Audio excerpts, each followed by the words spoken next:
He was the face of an entire century.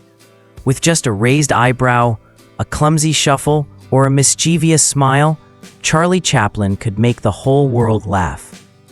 In the silent era of cinema, Chaplin was not only an actor, he was a phenomenon. The image of the Tramp, with his bowler hat, cane, and awkward walk, became one of the most timeless icons in film history. But behind those films filled with joy and laughter, Chaplin lived a life of loneliness, turmoil, and scandal. He was relentlessly tracked by the FBI, suspected of communist ties during America's age of paranoia. He was entangled in love affairs that shocked society, relationships that nearly destroyed his reputation. And even at the height of his fame, the United States, the very country that crowned him a legend, turned its back on him, forcing Chaplin into exile far from the Hollywood empire he helped build. He made millions laugh, yet he himself could not escape the tears of his own existence. Charlie Chaplin, the funniest man in history, and perhaps the most tragic, but the truth behind it is much darker. Charlie Chaplin was not born into a world of laughter. He came into existence on April 16, 1889, in London, at a time when poverty gnawed at the city's streets. His childhood was far from the glamour he would one day embody on screen. He was the son of two music hall performers, but if the stage was where joy thrived, his home was where despair lived. His father, Charles Chaplin Sr., was an alcoholic who abandoned the family early. His mother, Hannah Chaplin, once a singer with a soft, angelic voice, suffered from mental illness that worsened with time. When she lost her ability to sing, she also lost her career, plunging the family deeper into poverty. Little Charlie and his brother Sidney often went hungry, wandering the streets with shoes full of holes, their tiny stomachs aching. At the age of 7, Chaplin experienced one of the cruelest twists of fate. His mother was committed to an asylum, leaving him and Sidney to fend for themselves. They were sent to workhouses, the Victorian-era institutions meant for the poor. For Charlie, it felt like prison: cold walls, strict rules, and the unshakable feeling of being unwanted. Those early years of abandonment would carve a permanent wound in his heart, shaping the themes of loneliness and resilience that later echoed in his films. Yet even in the bleakest of times, Chaplin discovered his first tool of survival: performance. He mimicked the drunks on the street, exaggerated the pompous walk of policemen, and imitated the quirks of everyday people. Neighbors laughed, and for a brief moment, Charlie felt the warmth of attention, a substitute for the love and security he so desperately lacked. By age 10, he had joined a clog dancing troupe. By 12, he was performing small roles in stage plays. But it wasn't just talent that drove him, it was necessity. The stage meant food, shelter, and a chance to escape the grinding poverty that had defined his childhood. Behind every laugh he evoked, there was hunger, fear, and the memory of a mother who drifted in and out of his life. This paradox, the boy who learned to make others laugh while silently drowning in sadness, became the foundation of Chaplin's art. Every stumble, every comic fall, every wide-eyed grin in his films carried echoes of those early days in London's slums. It was here, in the crucible of poverty and pain, that Charlie Chaplin was forged, not just as a performer, but as a soul destined to turn suffering into comedy, and comedy into immortality. By the time Charlie Chaplin reached his teenage years, the stage was no longer just an escape from poverty, it was his destiny. Performing with vaudeville troupes across England, he honed his skills as a physical comedian. His body became his instrument. Every gesture, every stumble, every wide-eyed glance carried meaning. What others saw as a clumsy boy, audiences saw as genius in the making. Chaplin's big break came when he joined Fred Carnot's Vaudeville Company, a traveling troupe known for slapstick comedy. Carnot recognized Chaplin's unique gift for pantomime, the ability to communicate volumes without uttering a word. With Carnot's company, Charlie crossed the Atlantic and toured America. It was his first encounter with the land that would both make and break him. In 1913, while performing in the United States, Chaplin caught the eye of film producer Max Sennett, the king of silent comedies. Sennett offered him a role at Keystone Studios, where Chaplin stepped in front of a movie camera for the very first time. At first, he struggled. The film set was foreign, the pace frantic. But soon, Chaplin began experimenting, improvising with costumes and makeup. It was during these experiments that he created the character that would change cinema forever. A bowler hat, a too-tight jacket, oversized trousers, a bamboo cane, and that unmistakable little mustache. With these mismatched pieces, Chaplin gave birth to the Tramp, a character who was poor yet dignified, comic yet deeply human. The Tramp was unlike anything Hollywood had ever seen. He wasn't just a clown. He was a mirror of society, an underdog battling against cruel authority, hunger, and misfortune, yet always managing to retain charm and hope. For millions struggling through the hardships of the early 20th century, especially during the Great Depression years later, the Tramp became a symbol of resilience. Within just a few years, Chaplin rose from a newcomer at Keystone to one of the most recognizable stars in the world. His films, The Kid, 1921, The Gold Rush, 1925, City Lights, 1931, were not merely comedies. They were cinematic poetry. Chaplin mastered the art of combining slapstick humor with deep emotion. Audiences laughed, but they also cried. Critics hailed him as a genius, and for the first time, Hollywood crowned him as not just a star, but an artist.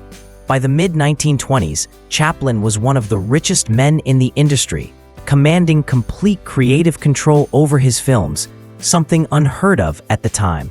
He wrote, directed, produced, acted, and even composed music for his movies. Yet, beneath the dazzling rise, the cracks were already beginning to show. Chaplin was a perfectionist, obsessed with detail. He would demand hundreds of takes for a single scene, driving his crew and co-stars to exhaustion. Fame, instead of soothing his insecurities, only magnified them.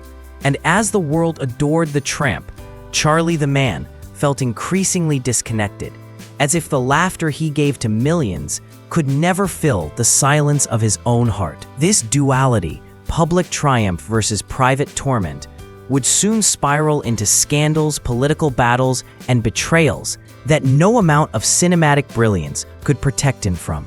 For much of the 1920s and 1930s, Charlie Chaplin seemed untouchable. He was the world's most famous man, richer than kings, adored by millions.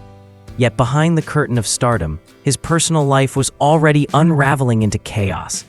Chaplin's first shadow came from his obsession with very young women. At a time when Hollywood was still cloaked in silence, his private affairs became explosive tabloid scandals. In 1918, at age 29, he married Mildred Harris, who was only 16. The marriage quickly dissolved in bitterness. Years later, in 1943, his relationship with actress Joan Barry, a woman with a troubled mental state, led to one of the most humiliating trials in Hollywood history. Though blood tests proved Chaplin was not the father of Barry's child, the court still ordered him to provide financial support. Newspapers splashed headlines painting him as a predator, a man who could make the world laugh but could not control his desires. But scandal was only one side of his downfall. Politics became the other. Chaplin was outspoken in his beliefs, and in the United States of the 1940s, that was dangerous. His films, Modern Times and The Great Dictator, criticized capitalism, fascism, and authoritarianism. In The Great Dictator, 1940, he stood alone among Hollywood filmmakers, daring to ridicule Adolf Hitler before America even entered World War II. It was a masterpiece of courage, but it made powerful enemies. Soon after, the FBI placed Chaplin under surveillance. J. Edgar Hoover himself despised him, branding Chaplin a communist sympathizer. Every move was watched, every word recorded. The once beloved comedian was now treated as a national threat. By the late 1940s, Chaplin's image had shifted in the public eye. To some, he was still the genius behind the Tramp. To others, he was an immoral, unpatriotic foreigner. Despite having lived in America for nearly the breaking point came in 1952. While traveling to London for the premiere of his film Limelight, Chaplin received a devastating message. The US government had revoked his re-entry permit. After years of suspicion, Hoover's FBI had finally succeeded in driving him out.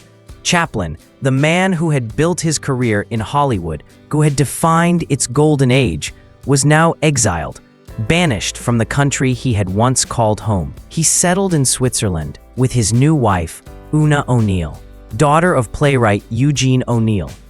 Though their marriage was stable, Chaplin never recovered from the sense of betrayal. The United States had given him everything: fame, fortune, glory, and had also taken it all away. In public, he continued to work, creating films like A King in New York, 1957, a bitter satire of American paranoia. But privately, he became more withdrawn, disillusioned, and haunted. The laughter of millions could not drown out the bitterness of exile, nor the scandals that permanently stained his reputation. The man who had built his empire on laughter was now living in silence, watching from afar as Hollywood moved on without him. By the 1960s, the once great master of comedy was living in near seclusion at his estate in Corsier-sur-Vevey, Switzerland. From the outside, Chaplin appeared to have achieved peace. He had a loving wife, Una O'Neill, and a growing family of 8 children. The estate was quiet, surrounded by gardens, far removed from the chaos of Hollywood. But within Chaplin's heart, the wounds of exile never truly healed. He had been cast out of the country, where he became a legend. Every accolade that came afterward felt bittersweet. When Limelight finally premiered in America in 1972, 20 years after it had been banned, Chaplin was invited back to receive an honorary Academy Award. Old, frail, and trembling, he returned to Hollywood for one last appearance. As he was wheeled onto the Oscar stage, the audience of stars, many of whom had grown up idolizing him, rose in a thunderous 12-minute standing ovation, the longest in the Academy's history. For Chaplin, it was both a triumph and a tragedy. A nation that had once humiliated and abandoned him was now showering him with love, but it was too late. He was 82 years old, and the years of silence, suspicion, and betrayal had taken their toll. Back in Switzerland, Chaplin's health rapidly declined. He suffered strokes that left him increasingly frail, unable to walk or even speak as he once had. The man who had built his art on movement, those comic shuffles, pratfalls, and dances, was now confined to a wheelchair, his body betraying the genius that still flickered in his mind. On Christmas Day, 1977, the world received the news. Charlie Chaplin had died in his sleep at the age of 88. The timing was poetic, almost cruel. A man who had given laughter to the world had left it on a day meant for joy. Tributes poured in from across the globe. Kings, presidents, and fellow artists mourned him. The world wept for the clown who had taught them how to laugh. But even in death, Chaplin's story carried one last bizarre twist. Months after his burial, his body was stolen from its grave by 2 men attempting to extort money from his widow, Una. The theft shocked the world. For weeks, Chaplin's remains were missing until police finally recovered them. It was as if fate itself refused to let him rest, dragging his life's final chapter into another grotesque act of spectacle. The image of Charlie Chaplin, the man with the bowler hat, the cane, and the wistful smile, remains immortal. But his death, marked by frailty, exile, and even the desecration of his grave, revealed the painful truth. Behind the laughter was always tragedy. Charlie Chaplin's life was a paradox. A man who made the world laugh louder than anyone else, yet lived through loneliness, scandal, and betrayal. His story reminds us that even the brightest stars often shine above shadows we cannot see. Despite his exile, despite the scandals that haunted him, Chaplin's art transcended time. The Kid, The Gold Rush, City Lights, Modern Times. These films still speak to audiences today because at their heart, they are not just comedies. They are about survival, dignity, and the fragile humanity we all share. Chaplin gave us laughter, but within that laughter, he gave us truth. In the decades since his death, Chaplin has been re-embraced by the world not just as a clown, but as a poet of cinema, a man who turned poverty into art, pain into comedy, and loneliness into universality. His Tramp continues to walk across screens, his cane twirling, his eyes full of hope, his smile masking sorrow. And perhaps that is Chaplin's greatest legacy. He showed us that laughter is not the opposite of tragedy. It is born from it. We may adore the character he created, but behind the bowler hat and painted mustache, he was still just a man, fragile, flawed, and deeply human.